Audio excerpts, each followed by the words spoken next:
Welcome to this lesson on financial functions in Excel 2016, Part 2.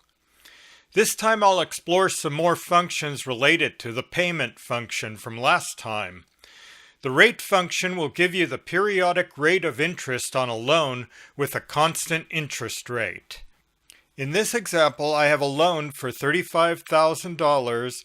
The payments are $665.31 a month, and the loan is for 5 years. I've already formatted the cells in these examples. When you're calculating percentages, always give them a few decimal places. So into B4, I'll type equals rate, press tab. First parameter is the NPER, the number of periods. This is the number of years times 12 months each year. So click B2, then type times 12, comma. Next parameter is the payment amount. This is B3. It needs to be a negative. The money is being taken away from you, so it's a minus. Type minus, then click B3, comma. Next is the present value, the amount of the loan. Click B1. Next parameter is optional, the future value. This is used if there's something more to pay at the end of the loan, like a balloon payment. This doesn't apply here. Next parameter is the type. If left out or zero, it means the payments are at the end of each period, which is the case here. If the payments were due at the beginning of each period, this would be set to 1. Last parameter is a guess. This is your guess as to what the rate will be. We don't need this either. So the final 3 parameters can be left out entirely. Now this is going to return the periodic rate. I want the annual rate, so close the parentheses and type times 12 to get the annual rate. Press enter, and there's the rate, 5.3%. This example wasn't very realistic. You usually do know the percentage rate of a loan before you take it out, unless you're dealing with some shady loan shark. A more practical example would be if you need to figure out an adjusted interest rate. For example, you're buying a house and there are points and fees. The loan amount is $300,000. The annual rate is 4.5% and the number of years is 25. Points are 0.0125% and fees are $500. The points and fees are taken from the amount of the loan at the beginning to give it the appearance of a lower interest rate. So we can see what the adjusted interest rate is with the rate function. First, let's figure the payments in the normal way with the payment function. In B4, type equals PMT, then tab. First parameter is the rate. That'll be the annual rate. Divide it by 12. Click B2, then divide by 12, comma. Next is the number of periods, which is the years times 12. Click B3, then type times 12, comma. Next is the present value, the amount of the loan. Click B1. There's no future value and the payments are at the end of each period, so we don't need these parameters. Press enter. Now there's the payment amount. In order to find out what the loan amount actually is after the points and fees are taken out, in B7 type equals, then click B1. Now I need to multiply the loan amount by 100% minus the points to get the amount that I receive after the points are subtracted. So type an asterisk, then in parentheses, 1 minus, then click B5, close parentheses. Then I need to subtract the fees amount, so a minus, then click B6. Press enter, and there's the amount I'm actually paying the payments on. So in B8, type equals rate, press tab. First parameter is the number of periods. Click B3, then times 12, comma. Next is the payment amount. Click B4, comma. Finally, the present value. That's the cash received amount.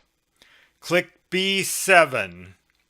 Now this is going to give me the periodic rate. I want the annual rate, so I'll close the parentheses and type times 12. Now press enter, and there's the rate. It's larger than the loan rate you had up here. The Nper function will return the number of payments it will take to pay off a loan with a constant interest rate. For example, a credit card with a balance of $5,000 and an APR of 19%. Payments of $150 a month are made. To find out how much time it will take to pay it off, I'll use the number of periods function. Into B4, type equals NPER, then tab. First parameter is the periodic rate, so click B2, then divide by 12, comma. Next is how much I'm paying each month. This is the amount in B3.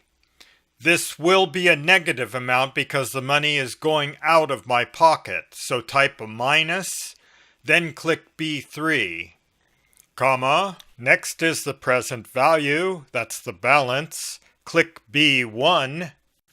There's no future value and the payments are at the end of each period, so we leave these two parameters out. Press enter. Almost 48 months. That's 4 years. How much interest will I pay? Use the cumulative interest payment function.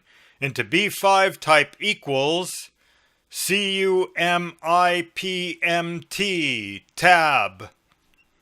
First parameter, the interest rate. Click B2, then divide by 12 to get the periodic rate, comma. Next is the number of periods. That's B4. Click B4. We have actual periods here, not years, so no need to divide, comma. The present value. Click B1, comma. The start period. I want all the payments, so start is 1, comma. The end period. That'll be the total number of payments. So click B4, comma.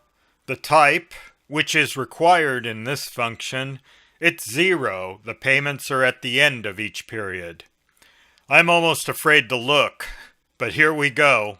Enter. Too much interest. $2,162.71 on a loan of $5,000. The last function I'll show you is the FV future value function. This can be used to see how much a savings account with a constant interest rate will yield at the end of so many years. Let's say I'm going to put $100 a month into an account with a 10% interest rate for 10 years. Type into B4 equals FV tab. First parameter is the interest rate. Click B2, then divide by 12 for the periodic rate, as usual, comma. Next is the number of pay periods. Click B3, then multiply by 12 months, comma. Payments. This is B1, but it's entered as a negative amount because it's going out of my pocket for now. I'll get it back later. So type minus, then click B1. Next parameter is PV, present value. If I had some money already in the bank, I would put that amount here, but I'm starting with nothing. And the type, as usual, is payment at the end of each period. So we don't need these parameters. Press enter. And there's how much I've got saved after 10 years. Not bad. So that concludes this lesson on Excel's Financial Functions Part 2. Thanks for watching.